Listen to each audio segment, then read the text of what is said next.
Hello, my dear students. Welcome back to my channel. My name is Prachi Sharma और आज का session है mole concept का पार्ट 2. सो स्टूडेंट्स, पूरा चैप्टर में बहुत थरो सिलेबस देख के बना रही हूँ. So you do not have to worry about कि आप कोई भी टॉपिक मिस आउट करोगे. So if mole concept is something you are struggling with for a long time and you're still not able to understand the concept or not able to solve the numericals, so welcome to my video. In today's session we'll be working on Avogadro's law and we have some questions left. मतलब ज्यादा नहीं है, ये video short है. और इसकी next video will be working on exercise 5A. हम thoroughly पूरी एक्सरसाइज कवर करेंगे क्योंकि पूरी एक्सरसाइज आपके सिलेबस में है. So do not miss any question from the exercise. काफी इंपॉर्टेंट क्वेश्चंस है and majority of the cases में you will get a question from that itself. ठीक है, कोई नया क्वेश्चन ना आने की बजाय आपकी एक्सरसाइज में से या एग्जाम्पल में से भी क्वेश्चन आ जाते हैं. So make sure that you watch the video and stay tuned for more content. So without wasting any more time for today, let's get started with today's session. चलो my wonderful students, आज का session start करते हैं. तो पिछले session में हमने example 7th तक कवर अप किया था, but today we are moving ahead on question number 8. मतलब हम एग्जाम्पल्स कर रहे हैं, अभी एक्सरसाइज स्टार्ट नहीं करी है. सो अगर किसी को कॉन्सेप्ट समझना है गेल-यूसेक्स लॉ का and how the application works, तो please go back to the previous video और वहां से समझ लें.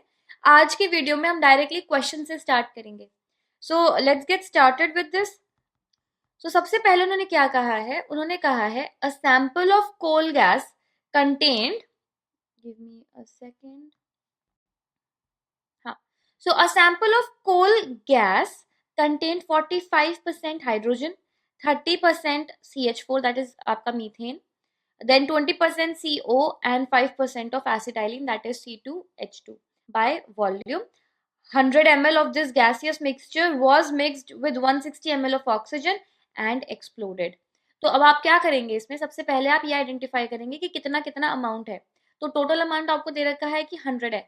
ठीक है, 100 ml दे रखा है. 100 ml में से आप पूरा का पूरा फिगर आउट करेंगे सबका.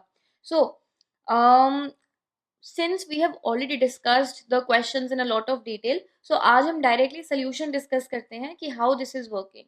सो अब क्या हो रहा है कि आपको 100 ml का मिक्सचर दिया है. 100 ml के गैसियस मिक्सचर में आपको 4 तरीके की गैसेस बताई हैं. तो आपके पास हाइड्रोजन है, मीथेन है, कार्बन मोनोऑक्साइड है और एसिटाइलिन है. तो इन तीनों को आप 100 ml में से, क्योंकि परसेंटेजेस दे रखी हैं, सो मैं आपको बता देती हूँ, क्योंकि आपको 100 ml दे रखा है और उसमें से आपकी परसेंटेजेस दे रखी हैं, तो what we can do is, तो 45% और 100 ml, तो ये आपका हो गया हाइड्रोजन का. फिर 30% ऑफ 100, ये हो गया आपका मीथेन. और उसके बाद आ गया आपका 20% ऑफ कार्बन मोनोऑक्साइड, 20% ऑफ 100. और same thing is with this one, 5% of 100, ये हो गया आपका एसिटाइलिन. ठीक है, तो क्योंकि परसेंटेज ऑफ 100 डायरेक्टली आपको ये पता होना चाहिए कि 45 ml 30 ml डायरेक्ट यही वैल्यूज होंगी. तो आपके हाइड्रोजन की कितनी वैल्यू आ गई, 45 ml. उसके बाद आपके आ गया methane which is 30 ml. Then you have what, then you have carbon monoxide that is 20 ml. उसके बाद आपके पास आ गया acetylene that is 5%, sorry 5 ml. ठीक है, सबकी हमें वैल्यूज आ गई हैं. अब उन्होंने ये भी बताया है कि it is exploded with oxygen. और कितना ऑक्सीजन, 160 ml ऑफ ऑक्सीजन. अब क्या करेंगे, हम एक एक करके सब पार्ट सॉल्व करेंगे. तो इक्वेशंस जो आप रिप्रेजेंट करेंगे इसमें, सबसे पहले आपके पास हाइड्रोजन है. So you are burning hydrogen with oxygen and you are getting water. ठीक है, तो अब इस केस में क्या होगा, सिंस आपका 45 ml है यहाँ पे, तो you will be working on जो कम अमाउंट है. ठीक है, आपको हाइड्रोजन दिया है 45 ml और ऑक्सीजन तो 160 ml है, पर आप ऑक्सीजन 160 ml लेके नहीं सॉल्व करेंगे, आप ऑक्सीजन को कैलकुलेट करेंगे कि हर एक सोल्यूशन में आपका कितना ऑक्सीजन यूज हो रहा है. So calculate the volume and composition of resulting mixture when cool to room temperature. ठीक है, तो सबसे पहले हम क्या कैलकुलेट कर रहे हैं, यहाँ पे हम ऑक्सीजन कैलकुलेट करेंगे कि ऑक्सीजन यूटिलाइज कितनी हो रही है. सो आपके पास कितना हाइड्रोजन दे रखा है, हाइड्रोजन 2 वॉल्यूम ऑफ हाइड्रोजन कितना कंज्यूम कर रहा है, 1 volume of oxygen. So 1 volume of hydrogen, ये ऑक्सीजन हो गया, विल कंज्यूम हाफ वॉल्यूम. तो जब आपका 45 ml है हाइड्रोजन, तो 1/2 टाइम्स 45 आपका ऑक्सीजन हो जाएगा, which will come to 22.5 ml of oxygen. इतना यूज हो रहा है, ठीक है। उसके बाद आपका यहाँ पे मीथेन है, मीथेन है 30 ml। अब सेम चीज हम मीथेन के लिए करेंगे कि यहाँ पे लिख दीजिए मीथेन, यहाँ ऑक्सीजन। तो मीथेन कितना है, 1 वॉल्यूम ऑफ मीथेन कंज्यूम कर रहा है 2 वॉल्यूम ऑफ ऑक्सीजन। तो जब आपके पास 30 ml ऑफ मीथेन है, that will consume 2 times 30, that is 60 ml of oxygen, ठीक है। अब आ जाइए थर्ड केस में। थर्ड केस में आपके पास कितना है, 2 volume of carbon monoxide consumes 1 volume of oxygen. तो 1 volume of carbon monoxide will consume 1/2। तो इसका मतलब 20 ml of carbon monoxide will consume 1/2 times 20 which is 10 ml। तो आपका ऑक्सीजन यहाँ का भी आ गया। अब लास्ट में आ जाइए, लास्ट में आपका ऑक्सीजन, ओके हमने यहाँ कैलकुलेट ही नहीं करा है। सो this is 2 volume, this is 5 और दिस इज 4 वॉल्यूम, ठीक है। और इसको हम निल लेंगे। तो अब जब आप इसे कैलकुलेट करेंगे तो you will say 2 volume of acetylene will consume 5 volume of oxygen. So 1 volume of acetylene will consume 5/2। और उसके बाद एसिटाइलिन हमने कैलकुलेट कितना किया था, 5 ml। सो 5 ml एसिटाइलिन, तो टाइम्स 5 कर दीजिए। सो आपके पास आ गया 25/2 विच इज नथिंग बट 12.5, ठीक है। इतना आपका ऑक्सीजन कंज्यूम हुआ है। तो अब आपको अगर पूछा जाए total volume of oxygen use, तो आप टोटल वॉल्यूम ऑफ ऑक्सीजन निकालेंगे, जो आपने चारों स्टेप्स में निकाला है उन सबके ऑक्सीजन को कैलकुलेट करके ऐड कर देंगे। तो आपका आ गया टोटल ऑक्सीजन कंज्यूम 105 ml, ठीक है। अब आपने 105 ml निकाले तो ऑक्सीजन बचा कितना है, तो 160 आपको टोटल दे रखा था, 105 आपने यूज कर लिया, तो बचा कितना 55 ml। Total volume of carbon dioxide form, तो कार्बन डाइऑक्साइड कितनी फॉर्म हो रही है टोटल, आपको सारे स्टेप्स से कार्बन डाइऑक्साइड भी तो कैलकुलेट करनी पड़ेगी। सो इन दिस केस ये भी कैलकुलेट करनी पड़ेगी सेम तरीके से जैसे मैंने अभी आपको बताया, वैसे ही आपको यहाँ भी कैलकुलेट करनी है एंड ऑफ कोर्स यहाँ पे भी। तो जब आप इन सबको भी एड अप करोगे कार्बन डाइऑक्साइड की वॉल्यूम्स को, तो आपके पास आ जाएगा टोटल कार्बन डाइऑक्साइड फॉर्म। तो जो टोटल मिक्सचर है आपका वो होगा, जो बचा हुआ मिक्सचर है would be left over oxygen plus जो कार्बन डाइऑक्साइड प्रोड्यूस हुई है एट एवरी स्टेप। तो टोटल जो आपका आएगा वो 115 आएगा, ठीक है।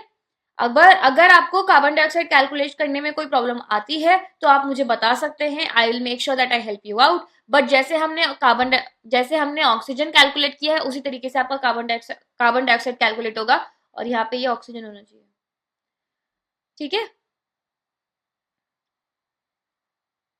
ओके आ जाइए आगे। So next we talking about Avogadro's law. So Avogadro's law में जो हमारे साइंटिस्ट महाराज हैं उनका नाम है अमीडियो एवोगाड्रो। उन्होंने जो हमारी रिसर्च करी थी वो 1811 में पब्लिश करी थी। सो यू हैव अमीडियो एवोगाड्रो इन 1811, ठीक है। उन्होंने क्या अपनी थ्योरी पुट फॉरवर्ड करी, हम उसके बारे में डिस्कस करेंगे। तो उन्होंने ही put forward a hypothesis based on the relationship between the number of molecules in equal volumes of different gases under similar conditions। कहने का मतलब क्या है कि उन्होंने ये देखा कि अगर आपके पास दो अलग अलग टाइप की गैसेस हैं, ठीक है, मान लीजिए आपने यहाँ पे 2 लीटर गैस ली है और आपने ये सब बंद कर रखा है ऑफ कोर्स, और यहाँ पे भी आपने 2 लीटर गैस ली है, ये भी क्लोज्ड है, ये भी लीटर है, ये भी 2 लीटर है। ये गैस ए है कोई डिफरेंट गैस, और ये गैस बी है कोई अलग गैस, ठीक है। अलग अलग गैस हैं, दोनों 2-2 लीटर है, पर दोनों एग्जैक्ट सेम कंडीशंस में रखी हैं। मतलब एटमॉस्फेयर प्रेशर भी सेम है, उनका टेम्परेचर भी सेम है, सब कुछ अगर सेम है तो दोनों गैसेस भले ही अलग अलग टाइप की हैं, पर अगर उनकी वॉल्यूम सेम है तो उनके अंदर जो नंबर ऑफ मॉलिक्यूल हैं वो सेम रहेंगे। अगर 2 लीटर की गैस वन में मान लो 100 मॉलिक्यूल्स हैं, तो सेकेंड वाली गैस में भी 100 मॉलिक्यूल ही होंगे, ये कहना चाहते हैं वो, ठीक है। सो एक बार फिर से रीड कर लो। अमीडियो Avogadro's in 1811 put forward a hypothesis based on the relationship between the number of molecules in equal volumes of different gases under similar conditions. So what is he trying to say here? He's trying to say that the number of molecules is the same in two different gases if the volume is equal and the conditions are equal, ठीक है। अब उनका law क्या है, ये तो उनकी hypothesis थी जो उन्होंने सोचा था, उसके बाद उन्होंने लॉ फ्रेम किया। अब स्टूडेंट जब आप लॉज या कोई प्रिंसिपल एग्जाम में लिखते हैं, आप उसकी लैंग्वेज चेंज नहीं कर सकते, क्योंकि वो तो साइंटिस्ट ने खुद ही बकायदा लिख के सबमिट किया है। ठीक है, तो जो वो आपका रिटन मैटर है, आप उसको अपनी लैंग्वेज में कन्वर्ट नहीं कर सकते, that is not allowed. If you do that, you gonna lose marks.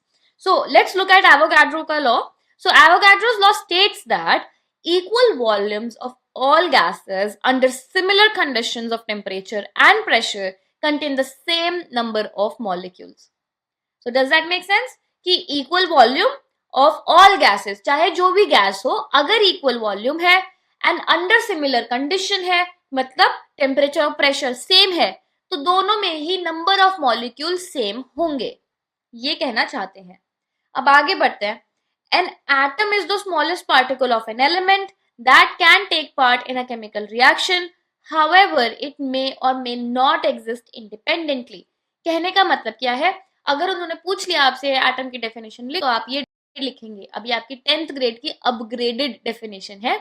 कहने का मतलब ये है कि एक एटम स्मॉलेस्ट पार्टिकल है एक एलिमेंट का, जो केमिकल रिएक्शन में पार्ट लेता है, ये तो हमें पता है। पर अगली लाइन का मतलब क्या है, however it may or may not exist independently। इसका मतलब ये है कि कई बार आपके जो एटम्स हैं, जब आउटर मोस्ट शेल में 1 या 2 इलेक्ट्रॉन है, या आउटर मोस्ट शेल में 7 इलेक्ट्रॉन्स है, तो काफी बेचैन रहते हैं, काफी हाईली एक्टिव रहते हैं टू अटेन स्टेबिलिटी। सो इसी वजह से दे मे और मे नॉट एग्जिस्ट इंडिपेंडेंटली। अब इंडिपेंडेंटली एग्जिस्ट करेगा कौन, जो आपकी इनर्ट गैसेस के एटम्स हैं, वो इंडिपेंडेंटली एग्जिस्ट करेंगे। समझ आ गई बात, आगे बढ़े। A molecule is the smallest particle of an element or a compound that can exist by itself. It never breaks up except for taking part in a chemical reaction। मतलब देखो, molecule है, अगर अगर किसी ने कोई मॉलिक्यूल फॉर्म हुआ है, मान लो पानी का मॉलिक्यूल है, H2O है, तो जब कोई मॉलिक्यूल फॉर्म हुआ है तो ऑलरेडी अपनी स्टेबिलिटी अटेन करने के लिए ही फॉर्म हुआ है, कोई जबरदस्ती मॉलिक्यूल फॉर्म नहीं कर सकते। ठीक है, मॉलिक्यूल अंडर सर्टेन कंडीशंस अपनी अपनी कंडीशन जो रख के वो मॉलिक्यूल फॉर्म करते हैं, वो अपनी स्टेबिलिटी के लिए फॉर्म करते हैं। ऐसा नहीं है कि कोई एक्सटर्नल फोर्स ने आके मॉलिक्यूल फॉर्म कर दिया। तो इसी वजह से जो मॉलिक्यूल्स होते हैं, दे कैन एग्जिस्ट इंडिपेंडेंटली, और वो तभी ब्रेक होते हैं जब कोई एक्सटर्नल फोर्स हो, एक्सटर्नल एनर्जी हो, एक्सटर्नल आपका कोई केमिकल रिएक्शन हो, मतलब या तो हीट दे रहे हो, इलेक्ट्रिसिटी पास कर रहे हो, मतलब you doing something to a poor molecule, तभी जाके वो ब्रेक होगा। Otherwise molecules are happy with themselves. So a molecule is the smallest particle of an element or a compound that can exist by itself. It never breaks up except for taking part in a chemical reaction. I hope I'm making sense to you guys. आगे चलते हैं atomicity. Atomicity का मतलब क्या है, the number of atoms in a molecule, मतलब एक molecule को फॉर्म करने के लिए जितने एटम्स आपने यूज करे हैं उसको एटॉमिसिटी कहते हैं। The number of atoms in a molecule of an element is called atomicity. For example monoatomic, अगर मैं सोच रही हूँ कोई एग्जाम्पल आपके लिए। Monoatomic molecule is a compound जिसमें सिर्फ एक ही एटम होता है, तो आप मोनोटॉमिक में आप अपनी इनर्ट गैसेस वगैरह ले सकते हो, जैसे हीलियम है, आपकी आर्गन है। तो जो इनर्ट गैसेस है, क्योंकि वो इंडिपेंडेंटली घूमती फिरती रहती है, तो उसके अंदर एक ही एटम है, वो खुशी खुशी घूमता है, तो इसीलिए वो है मोनोटॉमिक। मोनोटॉमिक मतलब उसके मॉलिक्यूल में एक ही एटम है। दूसरा हो गया आपका डायटोमिक। तो ऐसी गैसेस या फिर ऐसे ऐसे एलिमेंट्स जिनके एटम्स दो के पेयर में खुश रहते हैं, मतलब मॉलिक्यूल फॉर्म कर लेते हैं, जैसे मान लो आपका हाइड्रोजन का है, ऑक्सीजन का है, तो H2O2, वही लिखा है यहाँ पे H2O2, इन्हें बोलेंगे डायटोमिक। डाया मतलब two molecule, two atoms. Monoatomic मतलब वन एटम। ट्राइएटॉमिक मतलब three atoms. So, molecule is a compound, molecule is composed of three similar atoms। तो जो आपका सबसे बेस्ट एग्जाम्पल है ओजोन का, ओजोन में 3 एटम्स लगते हैं ताकि बेचारा स्टेबलाइज हो जाए। उसके बाद टेट्राटॉमिक में 4 लगते हैं, सबसे बेस्ट एग्जाम्पल है फॉस्फोरस का, टेट्रा मतलब 4। उसके बाद molecule is composed of 4 similar atoms. Then आ गया आपका ऑक्टाटॉमिक, ऑक्टा में 8, आपका best example is S8 sulphur का। ठीक है, molecule is composed of 8 similar atoms. आगे बात समझ। अब ये देख लीजिए होमोएटॉमिक मॉलिक्यूल्स और हेट्रोटॉमिक मॉलिक्यूल्स क्या होते हैं। होमोएटॉमिक मतलब जो सारे मॉलिक्यूल सेम है, एग्जैक्टली सेम, मतलब जैसे हाइड्रोजन का हो गया, सल्फर का हो गया, फास्फोरस का हो गया। So when we are talking about phosphorus P4, we are talking about sulphur S8, और we are talking about oxygen O2, all of these situations have the same atoms, पूरे एग्जैक्टली आइडेंटिकल एटम्स है in the whole molecule, so these are homoatomic molecules. Heteroatomic molecules मतलब अलग type के atoms भी exist करते हैं, जैसे आपका एग्जांपल हो गया पानी का, आपके दो हाइड्रोजन के एटम्स हैं, एक ऑक्सीजन का एटम है, ठीक है। आपका हो गया CO2, एक कार्बन का एटम है, दो ऑक्सीजन के एटम्स हैं। तो ये हो गए हेट्रोटॉमिक मॉलिक्यूल, मतलब अलग टाइप के एटम से भी मॉलिक्यूल फॉर्म होता है, तो हेट्रोटॉमिक मॉलिक्यूल होता है। उसके बाद एवोगाड्रोस जी का समझ लेते हैं कहना क्या चाहते हैं। So Avogadro's law explains Gay-Lussac's law, मतलब दोनों के बीच में रिलेशन क्या है। So according to Avogadro's law, under the same condition of temperature and pressure, equal volumes of different gases have the same number of molecule। ठीक है, वो यही कहते हैं कि एवोगाड्रो का जो लॉ है वो यही कहता है कि कंडीशन अगर सेम है, वॉल्यूम अगर सेम है, फिर चाहे जो मर्जी आप गैस ले लो, कोई सी भी गैस ले लो, उनके अंदर जो नंबर ऑफ मॉलिक्यूल्स है वो सेम रहते हैं। ठीक है, ये कहा था उन्होंने। उसके बाद आ जाइए यहाँ पे। अब इस केस में क्या है, you have H2 plus Cl2 gives 2HCl। अब इसमें हम कंपेयर कर रहे हैं कि दोनों महाराज जो हमारे साइंटिस्ट थे इतने बड़े बड़े, वो कहना क्या चाहते हैं हमसे। तो जो हमारा बाय गेल-यूसेक्स लॉ है वो वॉल्यूम के बारे में बात कर रहे हैं। तो वो कह रहे हैं कि one volume of hydrogen when combines with one volume of chlorine gives you two volume of HCl। ठीक है, ये कह रहे हैं। जो हमारे एवोगाड्रो लॉ हैं, हमारे मिस्टर एवोगाड्रोस हैं, वो क्या कहना चाह रहे हैं। मिस्टर एवोगाड्रो कहना चाहते हैं, एवोकाडो बोल दिया मैंने, वो ये कहना चाहते हैं कि one molecule, sorry students, one molecule of hydrogen combines with one molecule of chlorine to give you two molecules I'm sorry, gives you two molecules of HCl। ठीक है, I don't think I'll be able to forget this। सो जो हमारे scientist हैं Avogadro, वो कहना चाहते हैं कि one molecule of hydrogen combines with one molecule of chlorine to give you two molecules of HCl। तो ये आपसे बात कर रहे हैं मॉलिक्यूल्स के नंबर में, और कई बार आप देखेंगे कि यहाँ पे लिखा होगा n number of molecule gives you 2n number of molecule, इस तरीके से भी लिखा होता है। सो डिपेंडिंग अपॉन कि हम क्या बात कर रहे हैं, we'll talk about it. So this is what both of the scientist say. उसके बाद he predicts atomicity of gases। ठीक है, उन्होंने एटॉमिसिटी प्रिडिक्ट करी। अब एटॉमिसिटी प्रिडिक्ट करने का मतलब क्या है, atomicity of molecules of hydrogen and chlorine gases, मतलब प्रिडिक्शन का मतलब क्या है कि वो ये बताएंगे कि जब दो मॉलिक्यूल्स कंबाइंड हुए तो जो आपका आउटपुट आया उसमें कितने मॉलिक्यूल थे। ठीक है, तो वो बस आपका एस्टिमेशन बता रहे हैं। सो अगर इसमें वन वॉल्यूम है, मतलब अगर इस केस में हम मॉलिक्यूल की बात करें, वन मॉलिक्यूल है, ये लेट मी राइट पूरा मॉलिक्यूल वरना आप मोल समझ लोगे। ये वन मॉलिक्यूल है तो यहाँ पे टू मॉलिक्यूल्स ऑफ HCl बने हैं। ठीक है, now since atoms are indivisible, half a molecule each of hydrogen and chlorine must contain at least one atom each, and consecutively one molecule each of hydrogen and chlorine must contain two atoms each। कहने का मतलब क्या है, क्योंकि आप atoms को divide नहीं कर सकते, वो इनडिविजिबल है, तो किसी भी मॉलिक्यूल का अगर आप हाफ करते हैं, मतलब मान लीजिए आपने हाइड्रोजन का हाफ किया, तो हाइड्रोजन का हाफ करने का मतलब दो हाइड्रोजन हाइड्रोजन निकले हैं। ठीक है, क्योंकि आप एटम को तो नहीं आधा कर सकते ना, आप ये नहीं कह सकते ना आधा हाइड्रोजन निकला है। तो वो ये कहना चाहते हैं कि जब आप एक मॉलिक्यूल को हाफ कर रहे हो तो आपको दो पूरे पूरे हाइड्रोजन मिल रहे हैं। ठीक है, so half a molecule each of hydrogen and chlorine, hydrogen या क्लोरीन दोनों के मॉलिक्यूल को अगर आप हाफ करते हो तो आपको एक एक एटम दोनों में मिलेगा, मतलब एक हाइड्रोजन, एक दो दो हाइड्रोजन, दो दो chlorine. must contain at least one atom each, and consecutively one molecule each of hydrogen and chlorine must contain two atoms each। ठीक है, आगे बात। Okay, so let's move on to Avogadro's law helps us to determine the molecular formula of a gaseous compound। कहने का मतलब क्या है कि पहले तो बताओ कि molecular formula क्या होता है। तो मॉलिक्यूलर फॉर्मूला एक ऐसा फॉर्मूला है कंपाउंड का जो कि आपको एग्जैक्टली बताता है कि कौन से एलिमेंट के कितने एटम्स उसमें प्रेजेंट है। फॉर एग्जाम्पल, अगर लेट्स से आपके पास है कार्बन डाइऑक्साइड, तो आपको डायरेक्टली मॉलिक्यूलर फॉर्मूला देख के पता चल रहा है कि एक कार्बन का एटम है और दो आपके ऑक्सीजन के एटम्स हैं, करेक्ट। तो एवोगाड्रोस लॉ की हेल्प से आप आइडेंटिफाई कर सकते हो कि केमिकल फॉर्मूला क्या बनेगा, मॉलिक्यूलर फॉर्मूला क्या बनेगा या chemical formula. So let's read it.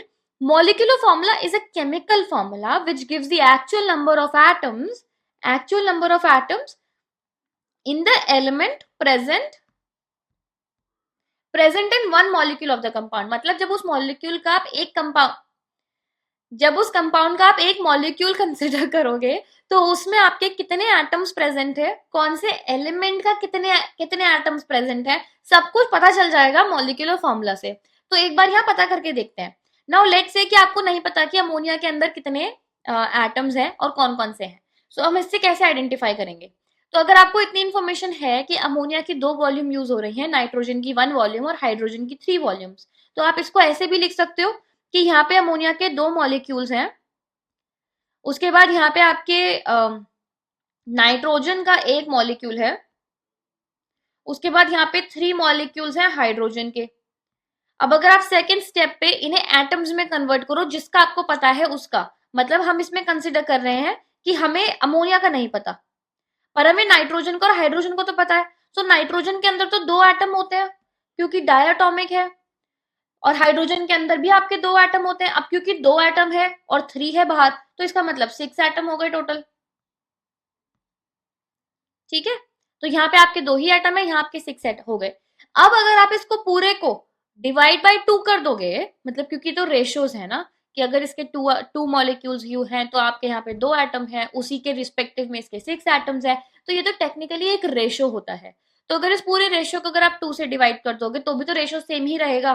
तो यहाँ पे आपका आ जाएगा 1 मॉलिक्यूल, यहाँ पे आ जाएगा 1 एटम और यहाँ पे आ जाएगा 3 एटम।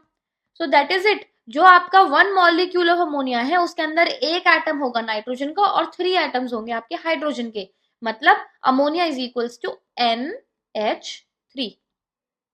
आई बात समझ। और ऐसा आप किसी के लिए भी कर सकते हो, ये एग्जाम में पूछा नहीं जाता है, but I am just trying to help you understand कि आपको एटलीस्ट पता होना चाहिए। इफ समथिंग लाइक दिस और close to this shows up, you should not sit there like you do not know it. Now examples देखते हैं, बस 2 और एग्जाम्पल्स करने हैं, that will be all for today's session. तो सबसे पहला एग्जाम्पल है अंडर सेम कंडीशन, तो मतलब चलो कंडीशन तो सेम हो गई, टेम्परेचर और प्रेशर सेम हो गया।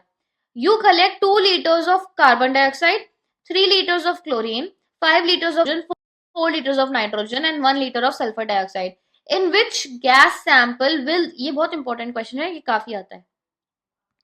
ओके तो अब यहाँ पे वो क्या कह रहे हैं, कंडीशन मतलब टेम्परेचर और प्रेशर तो सेम है, पर आपने अलग अलग वॉल्यूम में अलग अलग गैसेस को पिकअप किया है।